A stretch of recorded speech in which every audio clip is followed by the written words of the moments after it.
8 ফেব্রুয়ারি প্রকাশ করা হবে 6 সংস্কার কমিশনের প্রতিবেদন। আজ সন্ধ্যায় রাজধানীর ফরেন সার্ভিস একাডেমিতে একথা জানিয়েছেন আইন উপদেষ্টা আসিফ নজরুল। তিনি বলেছেন, কমিশনের রিপোর্টের ভিত্তিতে রাজনৈতিক দলগুলোর সাথে আলোচনা চলমান থাকবে। আর এই মাসের মাঝামাঝিতে যাত্রা শুরু করবে জাতীয় ঐকমত্য কমিশন। এদিকে প্রধান উপদেষ্টার কাছে আগামীকাল জনপ্রশাসন সংস্কার কমিশনের প্রতিবেদন জমা দেওয়া হবে। নির্বাচন ব্যবস্থা, পুলিশ, বিচার বিভাগ, দুর্নীতি দমন কমিশন, জনপ্রশাসন সংস্কার ও সংবিধান সংস্কারে গঠিত 6 কমিশন প্রায় 4 মাস সময় নিয়ে প্রতিবেদন জমা দেবেন প্রধান উপদেষ্টার কাছে। মঙ্গলবার রাষ্ট্রীয় অতিথি ভবন যমুনায় বৈঠক করেন কমিশন প্রধানরা। সন্ধ্যায় ফরেন সার্ভিস একাডেমিতে সংবাদ সম্মেলনে আইন উপদেষ্টা জানান, 6টি সংস্কার কমিশনের প্রতিবেদন আগামী 8 ফেব্রুয়ারি প্রকাশ করবে অন্তর্বর্তী সরকার। সংস্কার কমিশনগুলোর পূর্ণাঙ্গ রিপোর্ট আমরা আশা করছি 8 ফেব্রুয়ারি প্রকাশ করা হবে।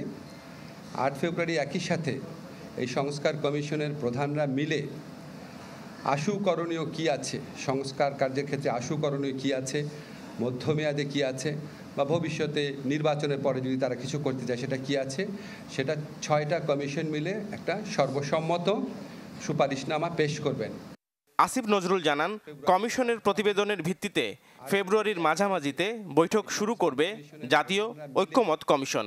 সেই বৈঠকে আহ্বান জানানো হবে বৈষম্য বিরোধী ছাত্র আন্দোলন সহ গণ অভ্যুত্থানে অংশ নেয়া বিভিন্ন রাজনৈতিক দল।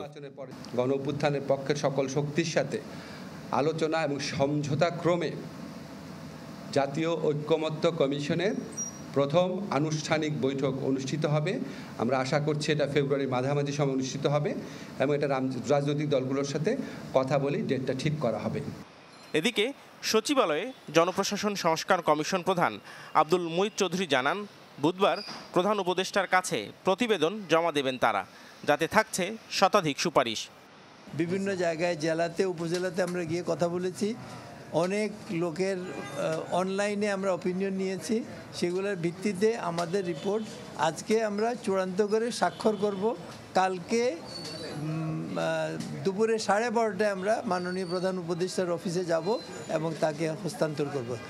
একই দিনে আইন সংস্কার কমিশনও প্রধান উপদেষ্টার কাছে প্রতিবেদন জমা দেবে। নাফিউল ইসলাম লিংকন, চ্যানেল 24, ঢাকা।